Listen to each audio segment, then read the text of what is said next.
Okay, for the message this morning. Hello. Our text is Luke chapter 7. So if you can turn there. Actually, just before that.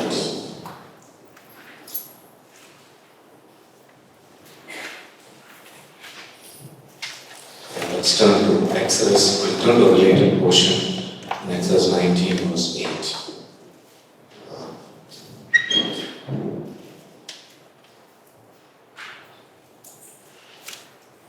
I have thought the pastor is offering message. Share my message. Just so weighty, just the way he put it. But let's pray. Dear Lord, thank you for this morning. Just thank you for your visitation in our midst.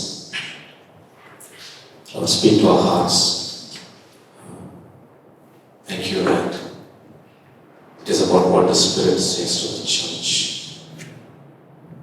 And the earthen vessels you would use. Maybe recognize that the Spirit is speaking. The Holy Spirit can minister to us, can speak remas to us. The Word of God is inspired. And it is profitable. It is profitable. And it equips your children for every good work. And give us a heart of concentration, God, we pray. A heart of receptivity this morning. Thank you, praise you. In Jesus' name, amen. All right, in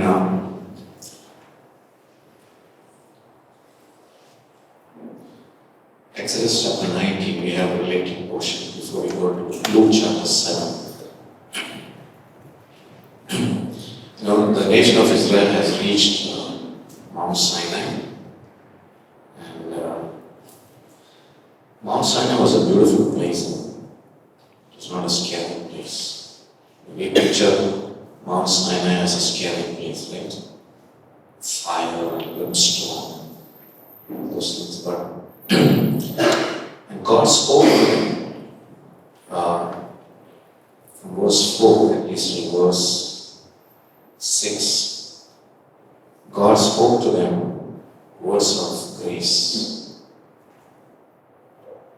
Words of grace. Isn't that amazing? You have seen what I did unto the Egyptians. Look at this. How I bore you on eagle's wings and brought you to myself. God reminded them of his dealings with them in redemption and bringing them to himself. Now therefore, if you will obey my voice indeed and keep my covenants, then you shall be a peculiar treasure unto me. Above all people, they will be a peculiar treasure unto him, right? For all the earth is mine. And you shall be unto me a kingdom of priests and a holy nation. So these were the words God spoke to Moses to communicate to the nation. And it was communicated to the nation. And how did they reply, or how did they respond to the words of grace? God reminded them of what a good God he was to them. God reminded them of how gracious he was to them. God reminded them of how he preserved them, even in slavery, and beautifully brought them out, bore them on eagle's wings. God reminded them of his purpose for them, that they would be a kingdom of priests and a holy nation. Right? Imagine we hear something like that from God. What would we do? It depends, right? Depends where we are, if you're in Sinai or if you're in Bangalore. But look at the way they responded. And all the people answered together and said, all that the Lord has spoken, we will do. No problem. Easy. We will do. And Moses returned the words of the people unto the Lord. This sounded like obedience, didn't it? God, you know me, right? I can do this. By the way, you also know me, right, that I'll do it. All that the Lord has spoken, we will do. And we'll be obedient. Later on it says in Exodus 24 verse 7. This sounded like obedience, but it was not. They were declaring to God that they would do anything and everything necessary on their part to be worthy of that redemption and protection and care that God would give them. Think about this. God initiates in grace to them, and they reply back to God saying, God, whatever is necessary on our part, we will do what is necessary. Whatever is necessary in our part, we will do to prove ourselves to be worthy of that redemption that you gave us out of Egypt. To prove ourselves to be worthy of that protection and guidance and the calling that you have for us, we will prove ourselves to be worthy of the redemption. Now, these were definitely words of sincerity. But these were words of reply because they did not understand what grace was. Right? Now, and then we know what happened, and why did I say this is what they meant? The very next words, God says, Lo, I come to you in a thick cloud. This marked the dispensation, or this marked the beginning of the dispensation of the law. And it carried on till Calvary and until the day of Pentecost. It carried on till then, and it was like a time period of incredible, fantastic failure on the part of human beings. And you know what we proved ourselves to be? We proved ourselves to be amazing sinners before God. It is an inbuilt nature in man, through his wholesome nature, to connect to the law. If I choose to be justified under the law, or if I choose to have a life in my sin nature, then the law will become a counselor to it. So it is that intrinsic infection that is in a human being, which came to him through his natural physical birth, called the wholesome nature. So man starts to strive in order to qualify. He starts to strive in order to qualify before God. It's called a works program. What does he do? He's in a works program. Most of you are looking down, writing notes. After writing notes, look up. As Pastor Andrew would say, give a smile. You're a church, right? You're a body. And now with the measure of success one would have with his works, in the same proportion, he would have a rational defense on how he can avoid the working of death of the cross in his personal life. I'll repeat that again. First, man strives in his works to qualify. And number two, with the measure of success one would have with his works, in the same proportion, a person would enter into a kind of a rational defense on how he can avoid the working of the cross in his life. Thirdly, now when the reward is reckoned of debt and not of grace. That's what it says in Romans chapter 4. He who works, the reward is reckoned of debt and not of grace. And now when the reward is reckoned of debt and not of grace, and that person who is in a works program falls short of the blessings associated with the grace of God, he enters into an attitude of I will against the cross, against the co-crucifixion, co-burial, co-resurrection, and against doctrine. This is the intrinsic aspect of what we call as kakos. What is it? It's a nice word. What is it? It's not a nice word, but it's good to kakos. It's a kakos, it's a Greek word. Then after that we enter into another thing called monomos, where there is this intrinsic infection takes on an insidious nature. Insidious means it is a hidden, beguiling, seductive, harmful, pernicious nature in how it is transferred from one person to another. That is what we call as monomos. A beguiling, something that is beguiling and harmful, working or spreading in a hidden and usually in an injurious way. So, if I am into that, I tend to make a statement here and there. We say in Isaiah 28, how we study doctrine is here a little, there a little. But I make statements here a little, there a little. Statements that are contrary to edification of the body of Christ. Here a little, there a little, and then here a little, and there a little. And this is the insidious nature of infection. The reason I'm telling this is we are being well taught in our program. This is the intrinsic nature of an infection that can begin to work when a mindset is contrary to the grace of God.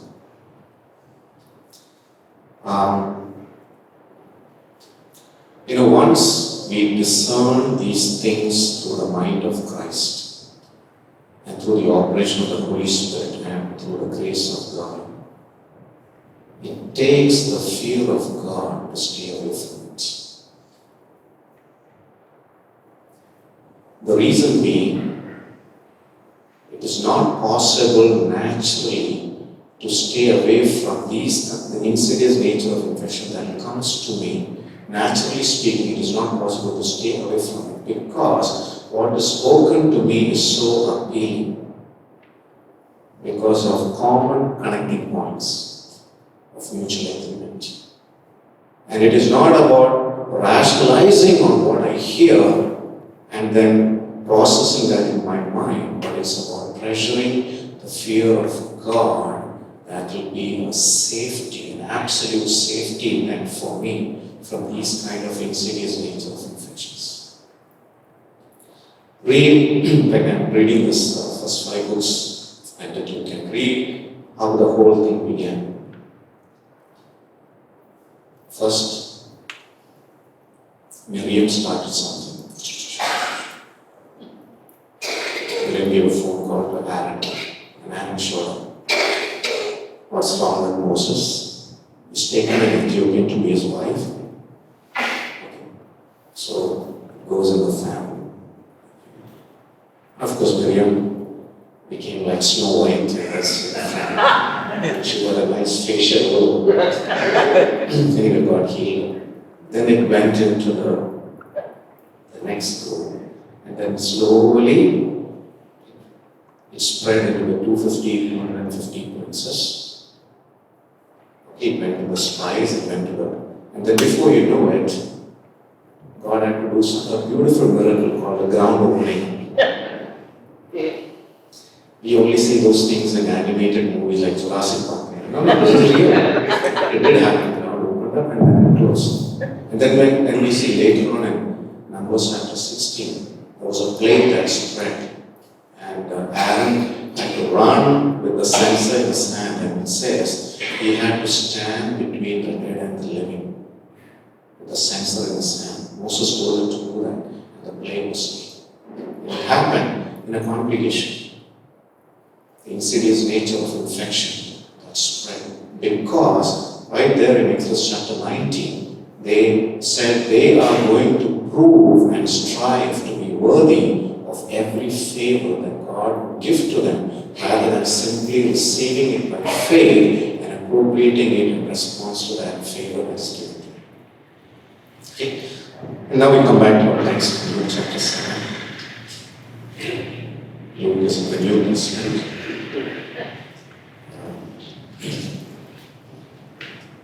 Matthew, Mark, Luke, and Luke chapter 7.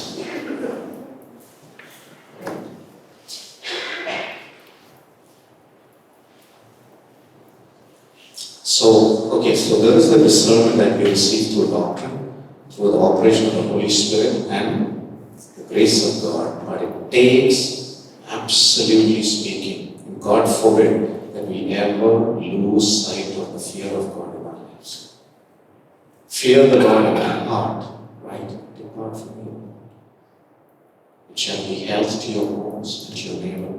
There's so many things mentioned about healthy kind of fear in the book of Proverbs, which is such an amazing protection and safety and security and guarantee for people of God. And it takes the fear because of the upbeat. And if it is not the fear of God, and if it is just about knowing something and just looking at the grace of God and not understanding that in the light of the fear of God, because of the appealing nature of our wholesome nature, we tend to gravitate to connect because of the common connecting points, and we tend to agree because of something that are very similar to me also.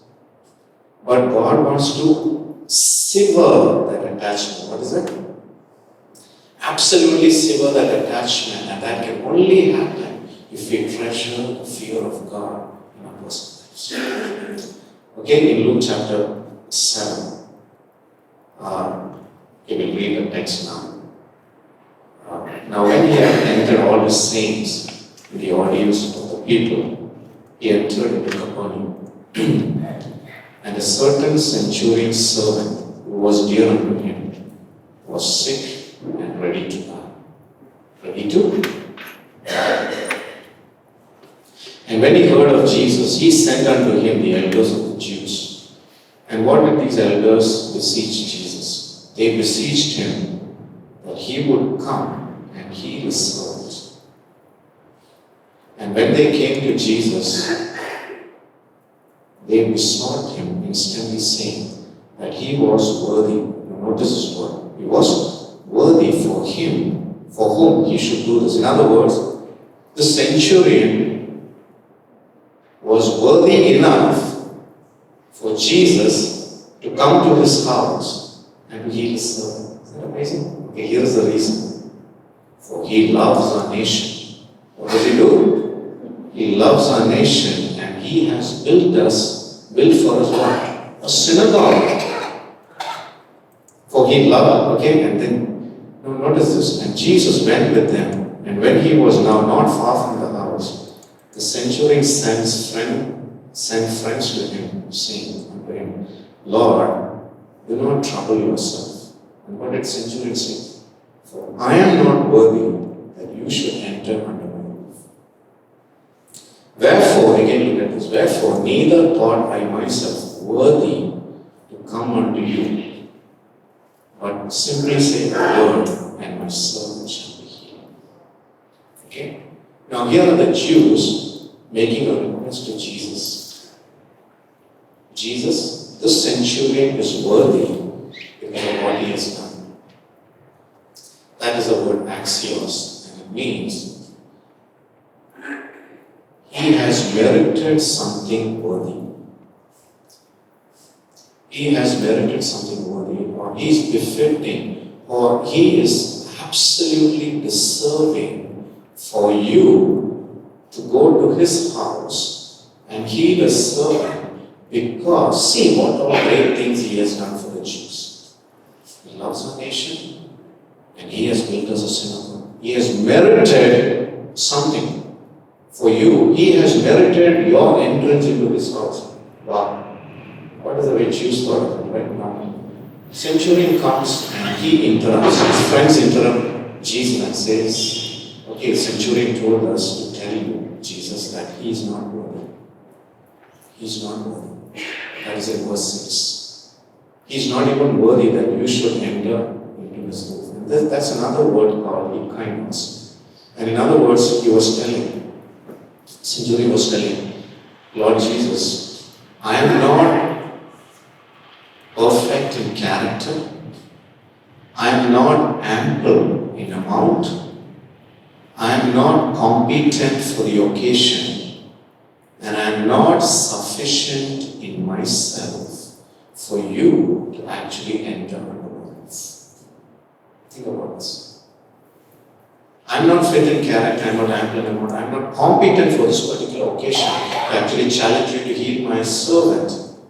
And I'm not sufficient in my ability within myself for you to actually enter under my roof and heal my sins. Because I'm not that, look at verse 7. Therefore, I did not think myself worthy to come unto you. This is again another word called axios, which means he said, because I'm this way, I'm not fit in character, I'm not ample, I'm not competent for the occasion, I'm not self-sufficient within myself for anything in myself, therefore I am not deserving. I am not meriting anything, especially your particular entrance into me. See, this understanding of one's depravity is absolutely important for us to understand the importance of the grace of God for our lives. The Jews who came to Jesus and who spoke to Jesus, that centurion merited Jesus' entrance into his house, was saying that because of what he has done, because of his works, because of his success, because of his accomplishments, he has actually deserved or merited your entrance into his house.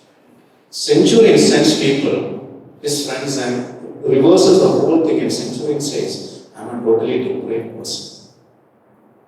I don't have it in me, and therefore I don't deserve anything, and I don't merit it. The Jews in Exodus chapter 19 didn't get the point. They said, we will prove ourselves worthy. Centurion said, I can't prove myself worthy. I'm a totally depraved person. And therefore, what I recognize before you is not that I merit anything before you, but I am in desperate need for your grace in my life. Isn't that amazing? Okay, the same word is used in Matthew chapter 10, 37 to 38. Jesus said, if any man loves us, father, mother, brother, sister, wife, cousin, first cousin, second cousin, third cousin, neighbor, relative, like you name it, more than me, he's not worthy of me. It's the same word, axios, which means he is not deserving of me. And the point here is this: the grace of God does not undo the priority of Jesus Christ in our life. And in verse 38, Jesus went on to say, if anybody does not pick up his cross and follow me, he is not worthy of me. Again, the same word. He is not deserving of me. Meaning the cross of Jesus Christ is an absolute priority for us to really begin to enjoy the favors bestowed upon us, bestowed upon by the grace of God for our life. Isn't that beautiful? In Matthew chapter 22, verse 8, again we have this,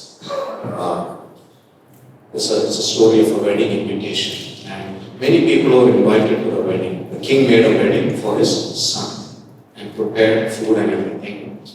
And some people chose not to come. They were invited. We get wedding invitations, right? Sometimes we go even when we are not invited. So if anyone asks us, whose side are you? We'll ask first, whose side? It's a bride. I'm from the bride side. Then we go, someone asks, whose side are you from? I'm from the bride side. They chose not to come. Okay, and then later on, they made light of it. They made a mockery out of it. And then the king says, they who did not come, they didn't come because they were not worthy. In other words, they were not deserving to come to the wedding invitation because they rejected grace. They were not So who are the people who go to hell? The people who go to hell are the people who were undeserving to enter into heaven. In what sense? Because they rejected the grace invitation. So in that sense, they are undeserving and they couldn't make it all the way to heaven. We have made it, and in what sense were we made deserving? We were made deserving totally by the grace of God.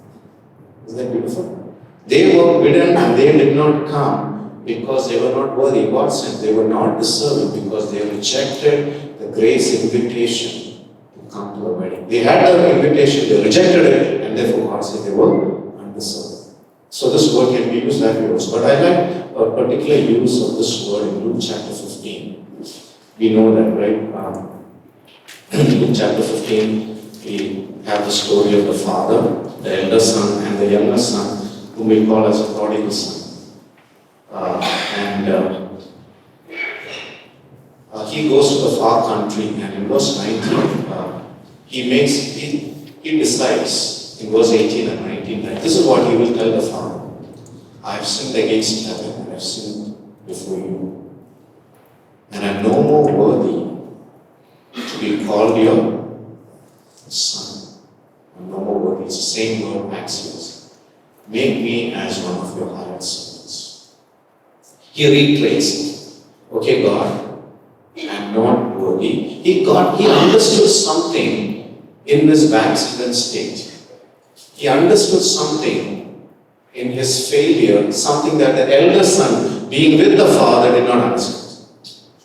Okay? And he says, this is what I'm going to tell my dad. I am no more worthy to be called your son. Make me as one of your hired servants. And he arose and came to his father.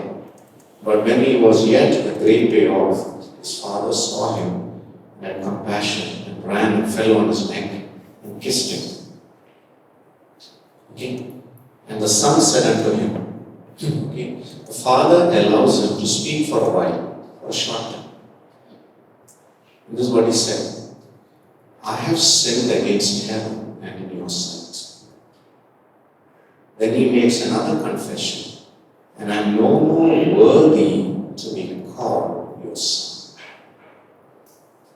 After he finished that statement, it was curtains. That's it. Because what did he reiterate? He reiterated, like he planned that he would say, please make me as one of your hired servants. The father didn't give him opportunity for that. But the father allowed him to make the confession about the fact that he has sinned before God.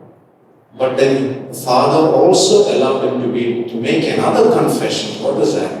That he was not worthy to be his son. Again, that word worthy is the word axios, and it means, Father, I am not deserving to be your son.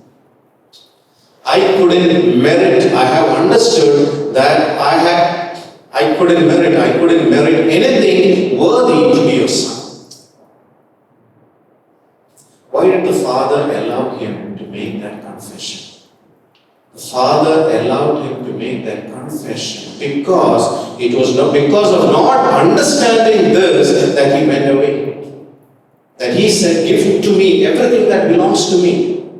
My belonging, my portion, my tools, and he took off. So he thought he deserved something enough from his father, and he took that and he squandered it. And that was the reason was because he didn't understand. And later he comes and he realized that in the first place he did not merit anything. In the first place, he did not deserve anything. And when the father allowed the son not only to make a confession of the fact that he sinned before the father also allowed the son to make a confession that he had fallen from merit. You know something? In other words, the son, in what sense did the son come to his senses? The son came to his senses in this way, that he did not merit anything in a standing with his father. The very fact that we have sonship given to us is totally a gift of grace, and we cannot merit it. And when God initiates to us words of grace, we do not have to do anything to prove worthy of that grace, but just simply receive that grace and live out that life in response in terms of gratitude and thankfulness to what He has bestowed on us. How many understand what I just said? Is that amazing? He says, I am not worthy. And the father did allow the son to make that confession because the son went to the root and he discerned from where he fell. You know, because he acknowledged to the father that he fell from merit, now he was in a place to be restored through mercy and grace. And you know, God will bring us to that place in our sanctification to teach us amazing things about this grace and to teach us this important lesson that If we have stood on the ground of merit in some way, based on Exodus chapter 19 or Luke chapter 7, as the Jews thought, God will allow us to fall from that place of merit. And now when we fall from that place of merit and acknowledge that truth about our lives, then there is a beautiful restoring hands of God's mercy and grace to reinstate us back into that sonship and that life that God has promised us. Amen? How many understand? So it is one thing to fall from merit, and it's important for all of us. And by the way, if we function on the ground of merit, we have not yet started. But if we fall from the ground of merit, that is a good starting point for us. Okay? He acknowledges to the Father that he fell from merit, and Father says, very good. That's it. Now no more hiring you as a servant. You're my son. Wow. Why? Because your sonship for me is totally a gift of grace. And now I want to restore you from your sin with my mercy, and I want to reinstate you back into who you are in me, and your productivity and your calling in me based on the total infallible grace of God that will be showered upon you completely in every way. You know, it's one thing to fall from merit, but it's a very dangerous thing to fall from grace. In Galatians chapter 5, if you would turn there. And this was the reason that Apostle Paul was meek, tender, cute, soft, very loving, gentle. He was angry. You know, I remember many times that Pastor Manus got angry with me. I grew up that way. One man of God said this, I think it was one convention time or something, was it? He said, I need a sharp rebuke and a loving hug.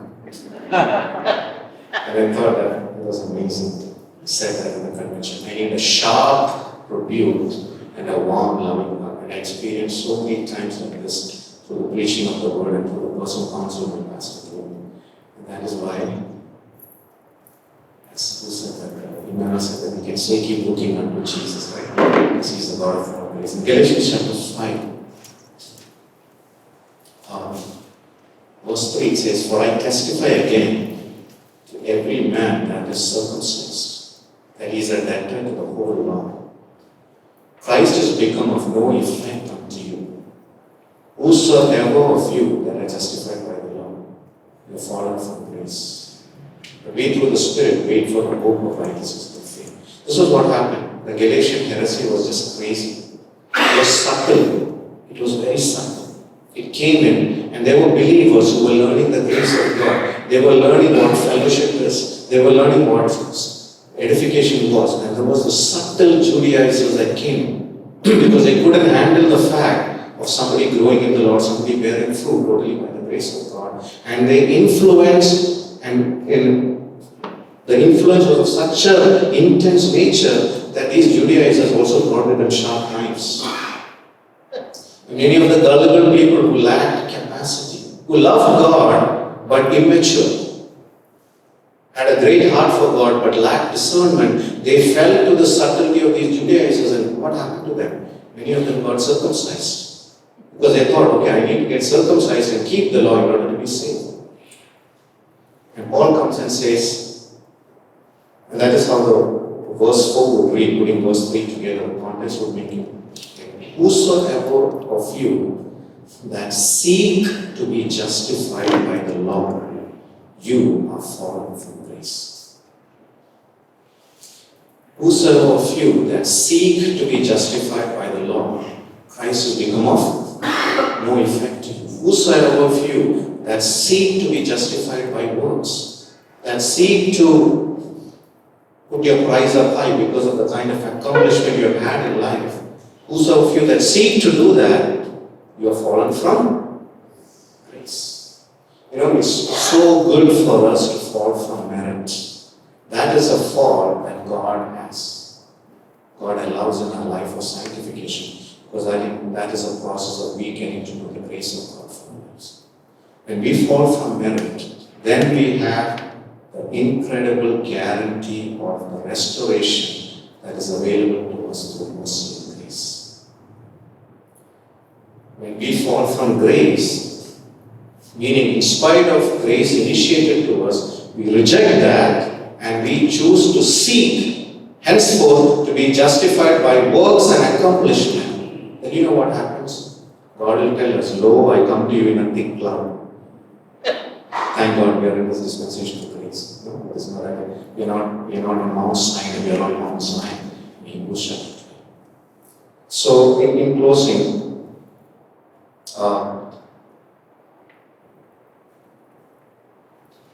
all that the Lord has said, we will do and we will be obedient.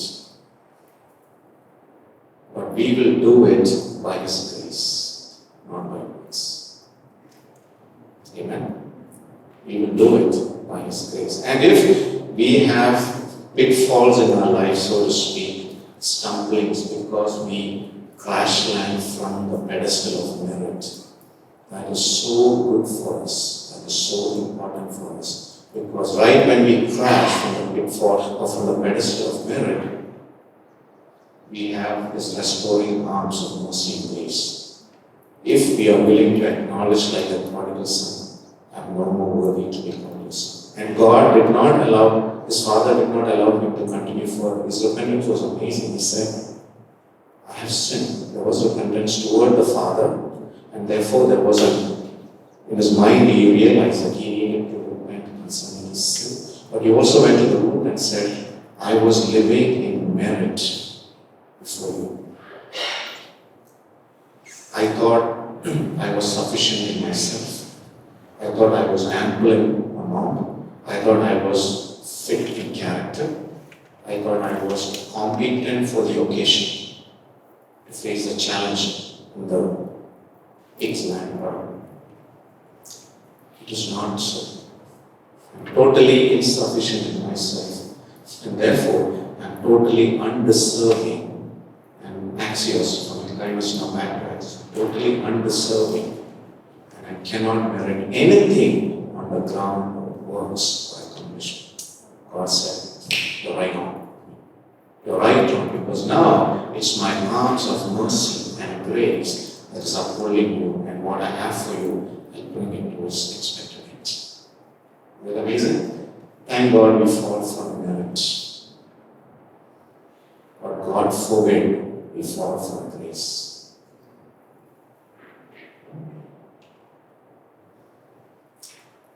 It is okay and understandable that we fail. We have isolated failures. But God forbid we fail the grace of God. We will have isolated failures and we will rebound. But the issue is not that. The issue is simply to draw near. And if we draw near, we will have victory if we really want it. Thank God for the pedestal from where we collapse, the pedestal of merit. But God forbid we fall from grace. The Galatian believers did not fall from merit. They shifted from merit, they rejected the grace of God, and they looked forward to be justified by works or by the law, and therefore they were termed as those who fell from grace. And that was God's anathema. God was really like angry toward the situation. Okay, so what was the issue with the Jews in Exodus chapter 19, verse 8?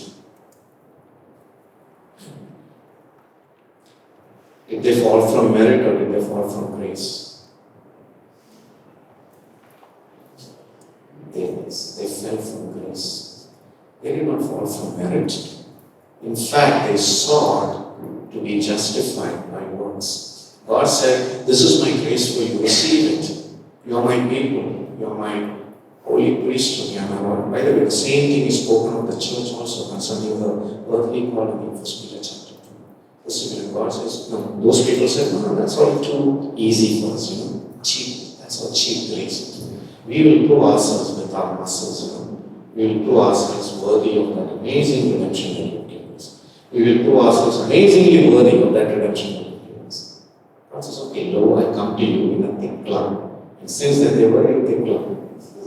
But thank God for Mount Zion. It's bright, it's the dawning of a new day, and the day star rising in our hearts, because it's about the unfathomable and the incomprehensible but enjoyable and lovable grace of God that we have, that God has for us every moment of our lives. Amen? Let's all stand.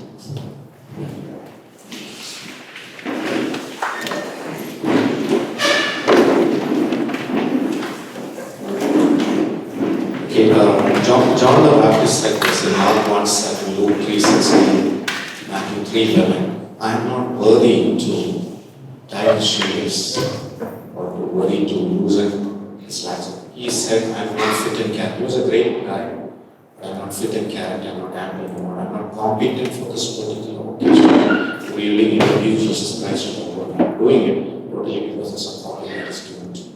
John the Baptist said, a centurion acknowledged.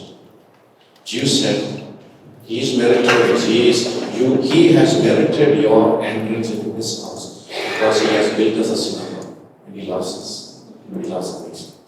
Centurion said, no, Jesus, I don't merit anything because I'm not competent or sufficient. You know, that stand for our lives is amazing. And to fall from merit is the greatest joy for a Christian, even though it is not enjoyable in that occasion.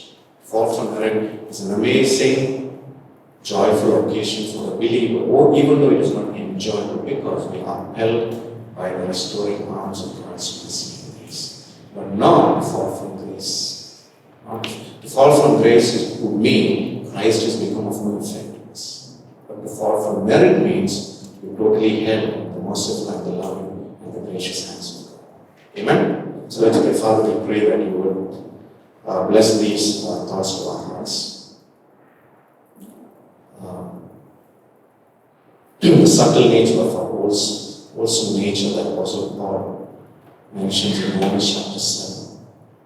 It actually connects with the law as a counselor to bring a believer to a place of wretchedness. But thank God it is finished. Thank God it is finished. The work is finished. Our past sins, our present sins, and future sins are gone forever.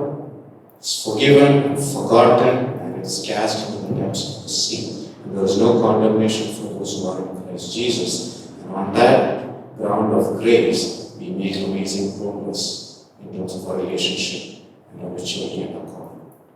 Thank you, we praise you. Bless these thoughts of our hearts. In Jesus' precious name. Amen. Amen. Shall we have a closing song?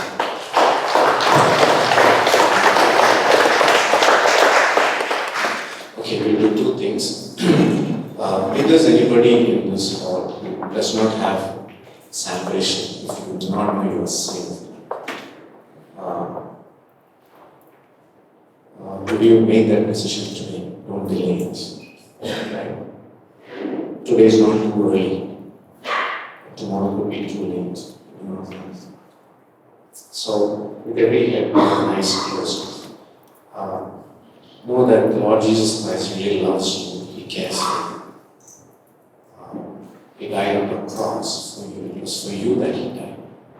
And if you're not sure of your salvation, open up your heart to God and just say, God, I just want to be a recipient of your grace. And I don't want to do anything in my karma or in my works to prove myself worthy of that entrance into heaven. I want to receive the free gift of salvation.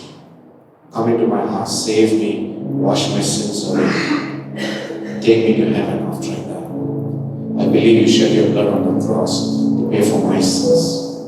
Save me. I come to you just as I am. Without one plea, I come to you just as I am. Save me, forgive me. In Jesus' name, amen. If you have said that, if you want, you can raise your hand. But if you said it for the very first time, you can consult one of us here. We will help you with that decision that you made. Okay? And there's another second prayer request that is Pastor Angeles abandoning us. Now he's gone. He's going to US for a week. He leaves on Tuesday early morning to attend his best friend's wedding. Pastor McGee, I don't know, I'm sure most of you know. I've heard of him. Pastor McGee is getting married this coming week. So, are you the best man or something? So anyway, he's been invited, and so he will be our representative from here, and he will tell him that we love him.